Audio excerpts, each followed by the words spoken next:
Hi everyone, it is a happy Thursday, and as promised, it's 12 o'clock, and I am going to be sharing with you 3 ways that I have learned to manage stress. Typically, we talk about exercise and deep breathing, but I'm here today to tell you some different ways that I've learned to manage stress. So first, let's talk about what stress is. So stress is a state of mental and emotional strain or tension resulting from adverse, or very demanding circumstances. So stress is something that has many faces. So let's talk about what those many faces look like. So we have stress that can also look like motivation. We have stress that looks like fear, or stress that is fear. The other face of stress is fear, or the other face of stress is excitement.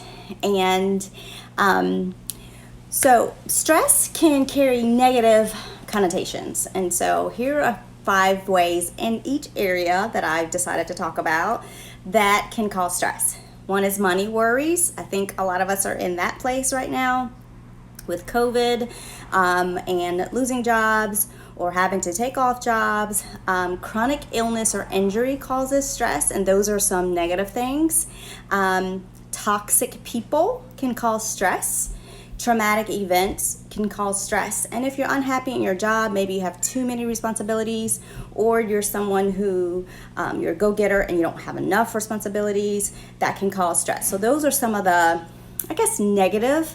But then let's talk about other ways that cause stress. These are ones that are more like demanding circumstances. So getting married, being a caretaker. Now that could be a very demanding, kind of negative on some points if you don't do it accurately. And accurately, what I mean by not being a caretaker in the best way is not taking care of you, as well as taking care of your loved one. A new baby, a new competition. So those are all like positive things that causes stress, or that is stress related. So stress is like vital for our lives. It's there whenever we are successful. It's there when we have to work hard. It's also there when we take risks.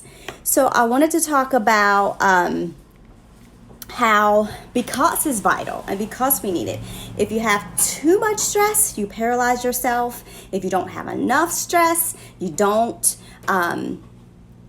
push forward to do things you need to do. So stress is a resource, and we don't want to get rid of it, guys. We just want to learn how to manage it. And I think a lot of people talk about de-stress or get rid of my stress. I think what we're really meaning is we need to relieve our stress, because as you've learned, stress is vital. We need it for when we win, and we need it for when we lose, and we need it to work hard, and we need it to take risks.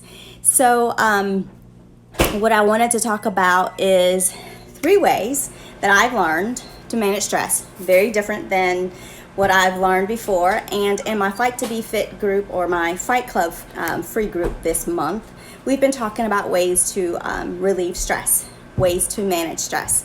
So the 3 ways that I have learned is, that's not the right one, sorry guys, is stop complaining, say no without apologies or explanations, or switch up what you're drinking. And what I mean by that is, who loves some coffee? And who loves caffeine, or who loves something that's going to give them that boost of energy? Well, we've learned that caffeine, especially if you're sensitive to it, and even if not, it's going to give you that boost of energy. It's going to cause you to be a little bit more on edge, and it can cause a little bit more stress. So if you love coffee and you like that caffeine in the coffee, you may want to switch up and do some decaf coffee. Or you may want to do a little bit more calming drinks, like the teas that don't have caffeine. Or wean back on the sodas. Now, I am not saying completely cut it out. I'm saying switch it up. So some days you may have your caffeinated coffee, and some days you may have some good calming tea. But those are ways that I've learned to help manage my stress. Stop complaining, because the more you complain, the worse the situation is. Say no without apologies or explanations. I think we take on too much and we do too much, and that causes more of that stress that is hard to manage. So learn to say no without apologies and without explaining. And that's going to help manage or relieve some stress. And then switch up your drinks. If you're drinking a lot of caffeine, you may want to go to some non-caffeinated drinks. All right, guys. Share below if this was helpful, if you found something different, and I will see you guys later. Thanks for joining.